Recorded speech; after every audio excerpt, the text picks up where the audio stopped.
औज़ु बिल्लाहि मिनश शैतानिर रजीम बिस्मिल्लाहिर रहमानिर रहीम वअतसिमू बिहब्लिल्लाहि जमीअन वला तफर्रक़ू।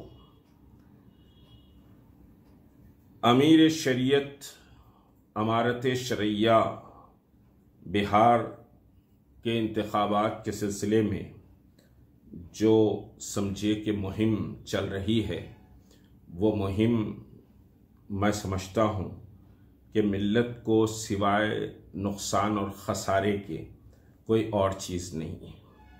नौजवान मदारिस के फ़ारिग़ तलबा और नौजवान ख़तीब बहरहाल किसी न किसी गोशे की हिमायत में लान तान और गैर गलत मज़ामीन और समझिए कि वीडियो और कई चीज़ें इसमें हो रही हैं। और जो इत्तला मिली, मुझे बड़ा अफसोस हुआ कि ख़ुद अमारत शरैया के दफ्तर में भी बहरहाल तू मैं समझिए कि हुई है। बहरहाल अब मैं अमारत शरैया से बहरहाल वाक़िफ़ हूँ, क्योंकि तहरीक मुस्लिम शब्बान ने हैदराबाद में एक बड़ी कॉन्फ्रेंस के मौके पर हज़रत मौलाना मिन्नतुल्लाह रहमानी साहब की दीनी और समझिए कि मिली खिदमात पर एक अवार्ड समझिए कि क़ायद मोहतरम सैयद क़िल्ला हुसैनी के नाम से दिया था, जिसको साबिक़ा अमीर शरीयत हज़रत मौलाना वली रहमानी साहब ने बनफ़्स नफ़ीस कबूल किया था। जस्टिस सरदार अली ख़ान साहब के ज़रिए वो अवार्ड समझिए तहरीक मुस्लिम शब्बान ने देने लगा था। बहरहाल अमारत शरैया की अपनी एक तारीख़ है और समझिए कि मुखलिसीन अकाबरीन ने इस इदारे को बड़ी मेहनतों और मशक्क़तों से खड़ा किया है।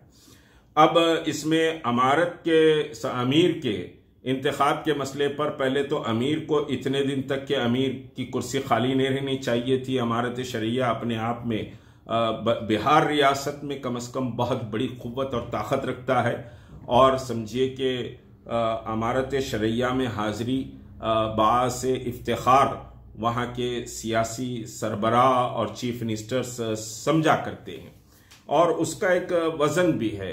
अमारत शरैया का अमीर का जहाँ तक के ताल्लुक़ है, देखिए अमीर के मसले में बुज़ुर्ग होना कोई ज़रूरी नहीं है। अमीर के मसले में समझिए कि साहब बहुत बड़े फ़क़ीह होना भी कोई ज़रूरी नहीं है।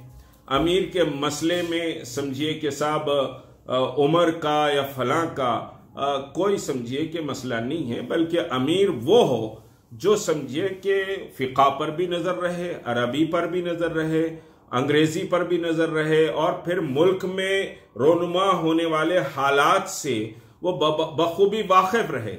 खाली ओहदा लेकर समझिए कि गद्दी लगाकर बैठने वाले अमीर से काम नहीं चलेगा। हिंदुस्तान 2014 के बाद बहुत कुछ बदल चुका है। बहुत से मसाइल और बहुत से चैलेंजेस इस वक्त हमारे सामने हैं, तो उन चैलेंजेस का मुकाबला शरई तौर पर, दीनी तौर पर, मिली तौर पर इत्तेहाद के जरिए किया जा सकता है। अब समझिए मैं इदारों के सरबराह बनने की मैं दौड़ में लग जाऊं कि साहब मैं उस कुर्सी पे बैठ जाऊंगा और फिर उस कुर्सी पे बैठकर उसका हक अदा करने के समझिए कि अगर मैं लायक नहीं हूं तो अल्लाह के यहाँ मुझे जवाब देना है और फिर मुकाबला आ रही तो बहुत बुरी बात है। इदारे को बचाने के लिए इखलास और इलाहियत के साथ अगर कोई बात हो रही है तो बहुत ठीक है, लेकिन मैं जाकर मैं ऐलान कर दूं कि साहब मुझे अमीर बना दीजिए, तो ये बात तो मुनासिब नहीं हुई। और फिर आज तो समझिए कि साहब एक साथ सिविल कोड की तलवार आपके सर पे लटक रही है।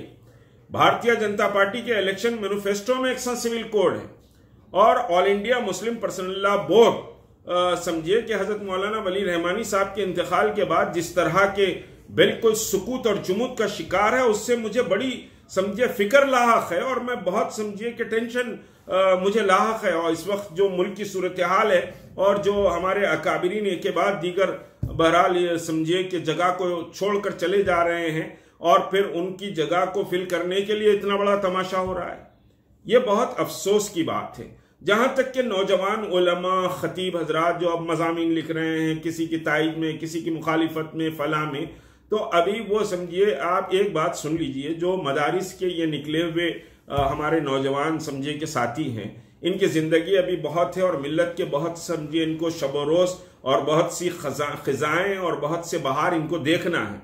अभी वो नफ्स को समझने के लायक अभी मैं समझता हूं कि नहीं है, और समझिए लान तान कर रहे हैं। और फिर इनकी तालीम और तरबियत पर उम्मत का लाखों नहीं करोड़ों रुपया खर्च होता है। मदारिस दीनिया पर समझिए कि उम्मत का करोड़हा रुपया खर्च होता है, और उस खर्चे के बाद अगर उम्मत में निफाक और एक दूसरे की समझिए पगड़ी उछालने की बात, फलां की बात आती है, तो ये शर्मनाक बात है। हजरत मौलाना सज्जाद नुमानी साहब पर बात कर दी गई, हजरत मौलाना समझिए कि अबू तालिब रहमानी साहब पर बात कर दी गई।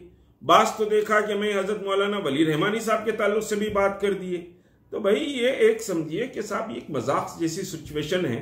चाहे वो मौलाना अनीसुर रहमान साहब हो, चाहे वो समझिए खालिद सैफुल्लाह रहमानी साहब अपने मकतब में बैठे हुए होंगे, बड़े फ़कीह हैं, मुल्क के बड़े फ़कीह हैं, और उनकी जो फ़िक़ा पर नज़र है बिलाशुबा सबको तस्लीम करना पड़ेगा।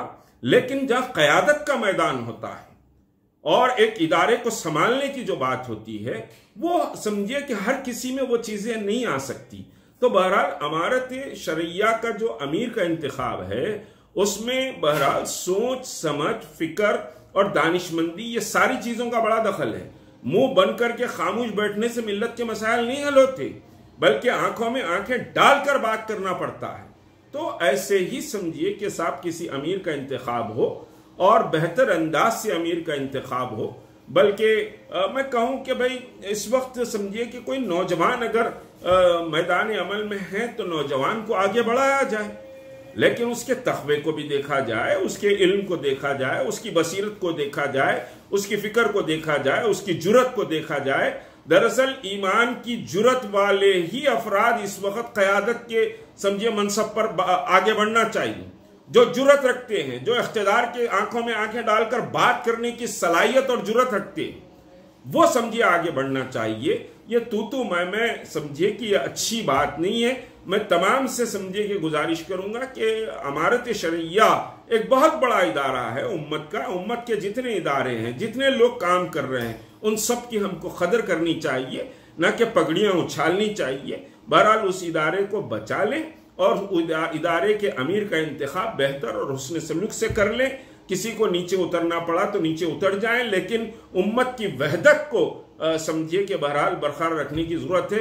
अल्लाह बहरहाल उम्मत में समझिए कि इत्तेहाद को बाकी रखे। हमारे इदारों को जो अकाबरीन ने अपने खून पसीने और रात शबो रोज मेहनत करके जिसको ताकत बख्शी है, अल्लाह उसको समझिए उन इदारों को बाकी रखे और उम्मत का काम हमसे ले ले। वह आखिर दान रब्बिल आलमीन।